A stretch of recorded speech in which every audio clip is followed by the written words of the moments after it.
The start of 2016 has witnessed a sharp escalation in the militarization of the South China Sea. The cause of the escalation is multifaceted and comes from both regional and international quarters. The militarization has been initiated and exacerbated by both China and the United States, both bearing responsibility for the current level of tension in the region. The USS John C. Stennis Carrier Strike Group sailed to the region from its home port in Bremerton, Washington on January 15th and passed through the Luzon Strait separating Taiwan and the Philippines on March the 1st. The Stennis is accompanied by the guided missile cruisers, the USS Antietam and the USS Mobile Bay, as well as the guided missile destroyers USS Stockdale and USS Chung Hoon. The Antietam is based at Yokosuka, Japan, and was ordered off its normal patrol to join the Carrier Strike Group. The 7th Fleet flagship, the USS Blue Ridge, is also in the area, having docked in Manila on March the 4th. Trilateral talks were held on board the Blue Ridge on March the 5th between the US Navy, Japanese Maritime Self-Defense Forces, and the Philippine Navy. The key subject of discussion was how the three nations can work together to confront China in the South China Sea, promote security and stability in the region, and develop future multilateral training and exercises. The current deployment of the Stennis CSG to the region follows the previous deployment of the USS Lamson guided missile destroyer to the Spratly Islands last October, and the USS Curtis Wilbur to the Paracel Islands in late January of this year. The US has also increased surveillance flights over the areas by P-8 Poseidon patrol aircraft, as well as in one case B-52 strategic bombers. The navies of China and Vietnam fought a naval engagement for control of the Paracel Islands in 1974, which resulted in China's de facto control of the islands. China has established a military presence on Woody Island since that time, and has engaged in an extensive expansion of the base in recent years. Woody Island now has an extensive military airbase with a number of newly built hangars and munition storage buildings. In February, satellite surveillance revealed the deployment of 2 batteries of HQ-9 surface-to-air missile launchers, as well as supporting vehicles such as an engagement radar and the Type 305B ASAR acquisition radar on the northern end of the island. Last November, China announced the deployment of J-11 fighters to Woody Island. As land reclamation and building efforts on the part of the Chinese continue at Fiery Cross Reef and Mischief Reef in the Spratly Islands, with no signs of slowing down in the immediate future, it will be interesting to see if the US Navy increases the size and tempo of future patrols in the area.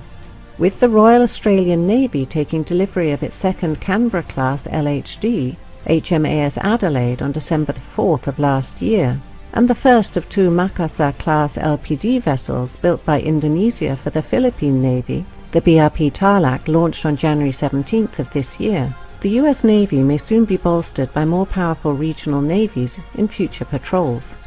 The Prime Minister of Japan, Shinzo Abe, announced in November of last year his willingness to have the Japanese Maritime Self-Defense Forces join the US Navy in patrols of the South China Sea. Australian P-3 Orion Maritime Patrol aircraft are currently flying freedom of navigation missions in the region. It was reported just days ago on March the 9th that the United States and Australia were negotiating the basing of more US strategic bombers, including the supersonic B-1 and aerial tankers, at Australian bases on a rotational basis. The aircraft would be based at Tyndall and Darwin in northern Australia. They would complement US B-52 strategic bombers already based at Darwin on a similar rotation. As the brinkmanship continues, with no signs of either China or the United States backing down, the chances of a military confrontation in the South China Sea, whether calculated or accidental, continue to grow with each passing day.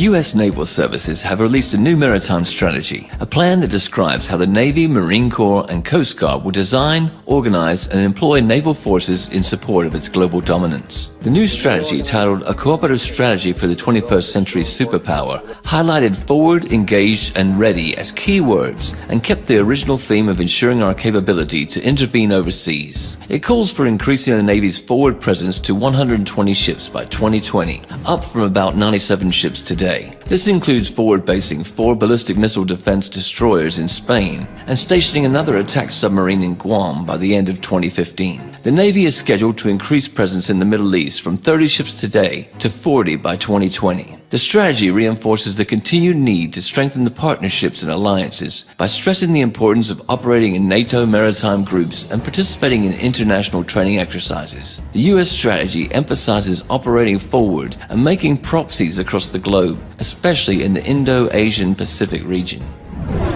Thus, the hard anti-Russian rhetoric of Washington is a sign of the global standoff. At the very same time, the United States is preparing to go deeper and deal with China. The U.S. strategists are concerned about the rise of Chinese naval forces and its expansion to the Pacific Ocean. Particularly, they aim to prevent a situation where China will be able to defend particular zones of sea communications from foreign intervention. This is Chinese DF-21D anti-ship ballistic missiles purpose. In 2008, the U.S. Department of Defense estimated that China had 60 to 80 missiles and 60 launchers. The risk of establishing area-denied operational environment, for instance, in the South China Sea, worries architects of this strategy. Since the American pivot towards Asia, a tolerant term for the U.S. deterrence policy against China, in 2011, the United States Navy has deployed 60% of all of its powers in Asian-Pacific region. Indeed, it's ready to deploy even more in order to establish its own control in China's zone of interest.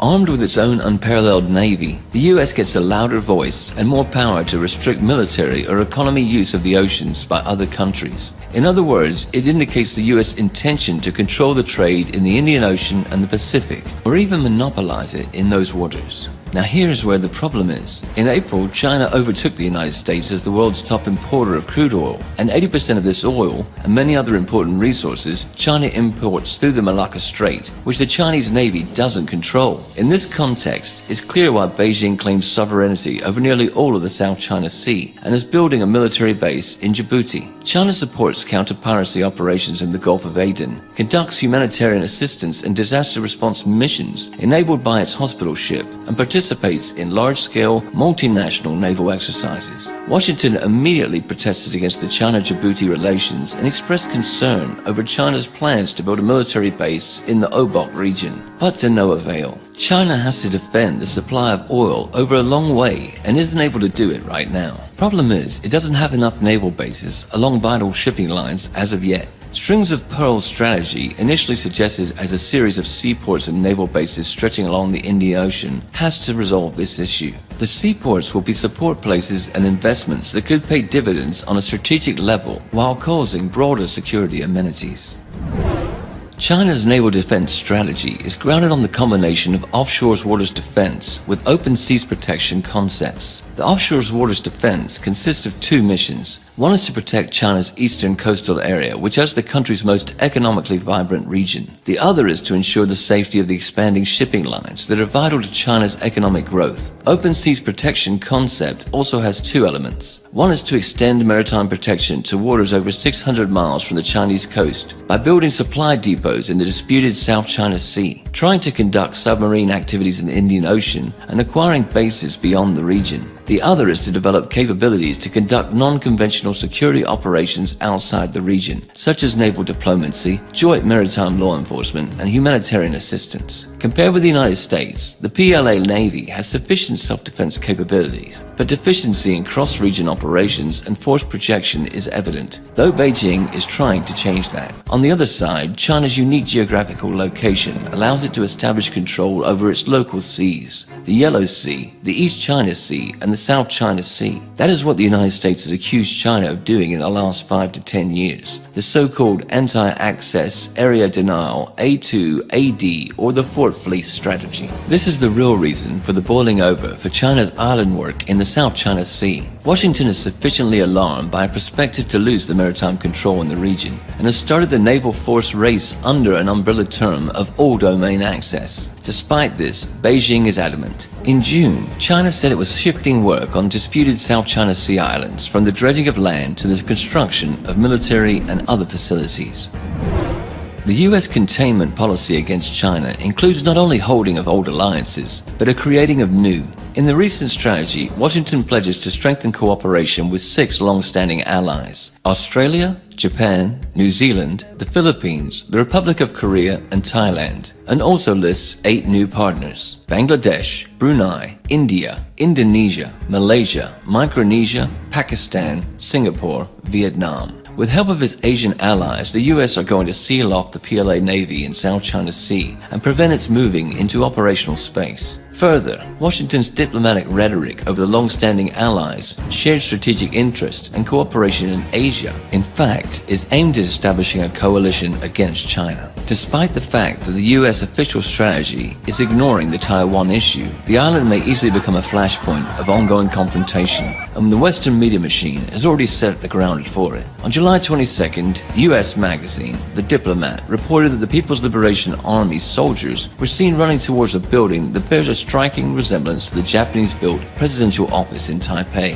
During the Series C of this year's live-fire Stride 2015 Zurine military exercises, the magazine argues 2 things. First is that PLA is practicing the storming of the presidential office to bring pressure on Taiwan in the context of its presidential and legislative elections in January 16, 2016. Second is Chinese military has been preparing to invade the island, but the facts should be taken in its proper context. The military drills are a signal not for Taiwan, but for the US. China shows its capacity to solve a Taiwan problem by force, to predict an attempt to use the island for strengthening of the US military presence. Also, aggressive activity of US Special Services through Taiwan or an economic sabotage threatening it. In other cases, Beijing would much prefer to reintegrate Taiwan without having to resort to force, but by cultural, economic, and political tools. Moreover, it already has a successful experience of lost territories reintegration, Macau and Hong Kong. Another area of the US-China geopolitical confrontation is the Indian Ocean. US strategists, media outlets, and public experts argue India is a rival state for China. Monetary wealth and power growth of both states will result in inevitable clashes between them. According to them, the motive behind the String of Pearls strategy isn't in solving the logistical problems of China's maritime Silk Route, but are in encircling India. If established commercial ports will be militarized with the PLA Navy, the concerns about China's influence in the Indian Ocean region empower the US to involve India in the American area of influence as part of a global anti-China strategy. The good news for Washington is India has been actively building a new powerful fleet, including an aircraft carrier group, so it could be a very useful tool. Directly, Chinese and Indian maritime interests face off in Sri Lanka, leaving the Indians' area of influence under the impact of China's economic projects. For Beijing, ports of Sri Lanka, founded by Chinese investments, are a cell in planned maritime infrastructure from South China to Pakistan, a natural opponent of India involved in China's maritime Silk Route. The US will likely use these features to set on fire China-India relations, to use Indian political, military, and economic power to discourage Beijing from adopting its maritime policy in the Indian Ocean. The US's strategic purpose is to seal off the PLA Navy in the South China Sea and prevent its moving in operational space and encircle China by land. In this order, the US holds old and new alliances with nations in the Indo-Asia-Pacific region. The US media machine has already started information aggression against China-Taiwan relations in order to support the rise of Washington's influence on the island. Meanwhile, American Special Services will try to fuel Pakistan and Sri Lanka in order to make a triangle where the US and India oppose China in the Indian Ocean region. With Washington's support, the tension will also raise in the South China Sea, where Malaysia, Taiwan, Vietnam, Brunei, and the Philippines claim maritime territory. The US naval services will constantly strengthen their presence there in the Indian Ocean, in the Pacific Ocean, while preparing to deal a crushing blow to Beijing. China will answer with its Fortress Fleet strategy in its local seas by building a powerful Pacific fleet and putting into practice the Maritime Silk Route project infrastructure in the Indian Ocean, all the while developing the relations with the Russian Federation in Eurasia. Also, India and China can absorb a lot of profit from the mutually advantageous cooperation. The only thing that they need for it is a mediator to start a constructive dialogue. Russia, which has a good fellowship with both, may become that mediator. This will solve the tensions in the region and allow the nations to go on to further development.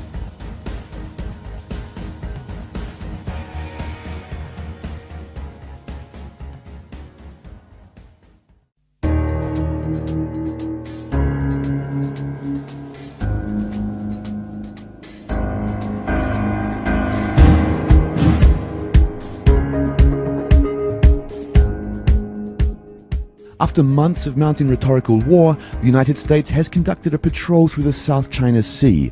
On Tuesday, the guided missile destroyer USS Lassen transited the area, sailing within 12 nautical miles of at least 2 China-made islands. A Chinese guided missile destroyer and a naval patrol ship shadowed and gave warnings to the US warship.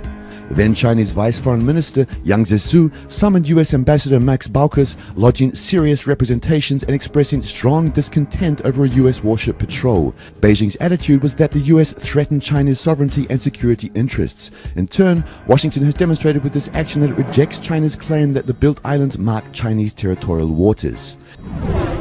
Indeed, it wasn't the first public confrontation of the US and China.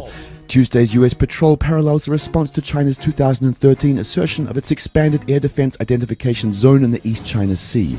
Washington responded by dispatching 2 B-52 bombers to fly through the newly claimed Chinese airspace, defying China's rights to assert sovereignty over what the United States classified as international airspace. The official US position is that its vessels would sail close to land masses occupied by Vietnam and the Philippines, as well as to demonstrate support for freedom of navigation rather than the specific targeting of China. Nonetheless, it's clear that these so-called freedom of navigation patrols will continue. The US regional allies also claiming the South China Sea waters will likely welcome the actions. Despite the rhetoric about a freedom of navigation, the US has pragmatic interests in this region. In the ongoing US-China standoff in the Indo-Asia-Pacific region, the East and South China Seas, the Strait of Malacca, the Bay of Bengal and Indian Ocean, as well as countless peripheral lagoons and bays, a crucial point of the competition. Ownership of a particular island, reef or rock, and the right to name a body of water is more than a question of sentimentality. It is the foundation of many national policy strategies. Securing the right to patrol, build bases, and regulate trade through these waterways can mean access to the resources critical to sustain economic growth and political stability. The Obamas' pivot to Asia and the US newly released maritime strategy de facto means that Washington has taken a course on a long-standing countering of China's influence in the region. A core but often unstated component of the US national strategy is to maintain global superiority at sea. By controlling the seas, the United States is able to deploy military power and to control the movement of goods worldwide. China's maritime strategy aimed to defend its eastern coastal area and crucial maritime routes in the Indian Ocean challenges the American approach. China has already stated continued incursions will lead to more concrete responses. The question now is one of the next steps. It's likely that neither side with contrary maritime interests will find the answer to avoid a crisis even if they did want to do this.